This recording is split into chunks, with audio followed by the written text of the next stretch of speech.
We're determined to do everything we can to help Ukraine regain territory seized from it by Russia in this aggression.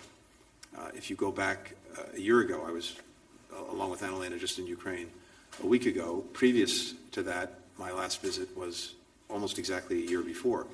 In that space of time, Ukraine's recovered more than 50% of the territory taken from it by Russia since February of 2022. And of course, it's now engaged in this important counteroffensive to try to regain more of the land stolen from it by Russia. And both of our countries and dozens of others are deeply engaged in working every single day to try to make sure we're providing Ukraine what it needs to succeed.